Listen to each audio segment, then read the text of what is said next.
कल्पना हो गई। छत्तीसगढ़ी गीत अपने नए अंदाज में प्रस्तुत करते हैं भाई राजकिरण मानिकपुरी एवं तीजन पटेल। प्रस्तुति छत्तीसगढ़ी सांस्कृतिक लोक कला मंच मायापुरी के बंधना, ग्राम तरच, जिला Dindori. Recording A&A studio Takhatpur. DJ Dhanesh Kumar.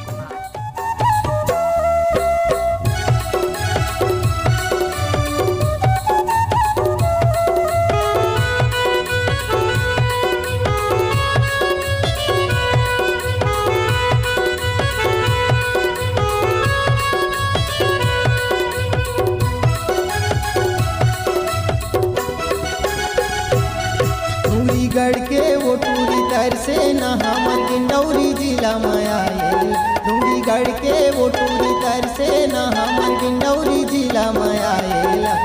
टूरी नहीं भूलावे बजा घासियाना के पान ठेलाला। टूरी नहीं भूलावे बजा घासियाना के पान ठेलाला। डूंगीगढ़ के वो टूरी तर से न हमर डिंडौरी जिला में आयल। डूंगीगढ़ के वो टूरी तर से न हमर डिंडौरी जिला में आयल। टूरी नहीं भूलावे बजा घासियाना के पान ठेलाला। टूरी नहीं भूलावे बजा घासियाना के पान ठेलाला।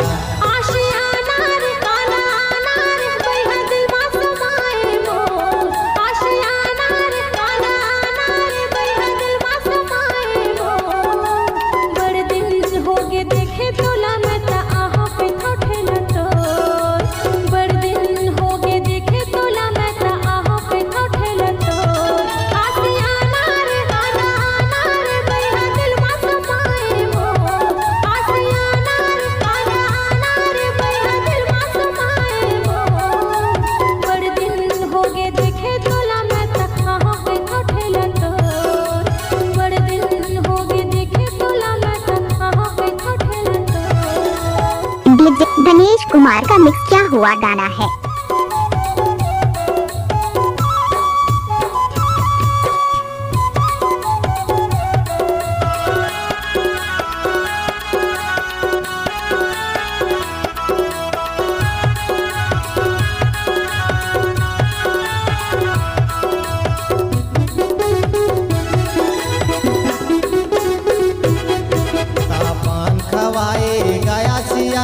पिस्टल पियाए बिन पैसा के।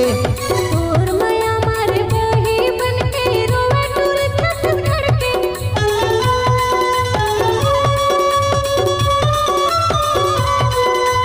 पान खवाए गया सियाना का पिस्टल पियाए बिन पैसा के। और माया मारे बही बन के रोवे टूर छत्तीसगढ़ के। जीवा तरस गे लार टपक गे माया के पान खाएला। जीवा तरस गे लार टपक गे माया के पान खाएला। टूरी नहीं भूलावे बजा घासियाना के पान ठेलाला। टूरी नहीं भूलावे बजा घासियाना के पान ठेलाला।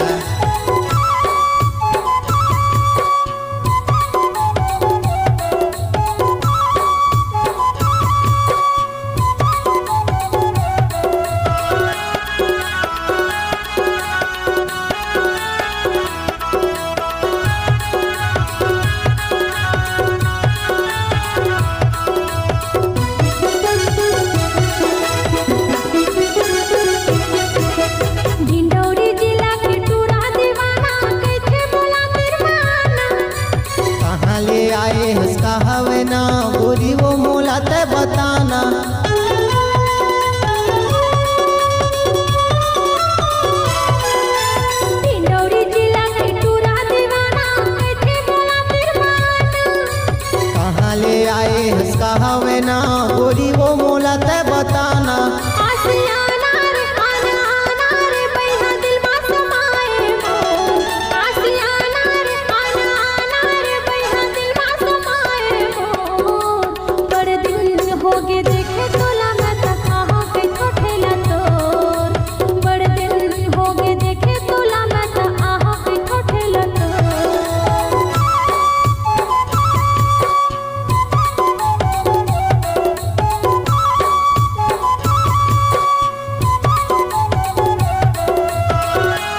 गोरी वो तोला जो ही झन भुलावे ते आएला मुँह में मिलूँ गोरी वो तोला जो ही झन भुलावे ते आएला पूरी नहीं भुलावे बाजा गासियाना के पान ठेलाला पूरी नहीं भुलावे बाजा गासियाना के पान ठेलाला डूंगीगढ़ के वो टूरी तर से न हमर गिंडौरी जिला में आएला डूंगीगढ़ के वो टूरी तर से न हमर गिंडौरी जिला में आएला पूरी नहीं भुलावे बाजा गासियाना के पान ठेलाला पूरी नहीं भुलावे बाजा गासियाना के पान ठेलाला डूंगीगढ़ के वो टूरी तर से न हमर गिंडौरी जिला में आएला डूंगीगढ़ के वो टूरी तर से न हमर गिंडौरी जिला में आएला पूरी नहीं भुलावे बाजा गासियाना के पान ठेलाला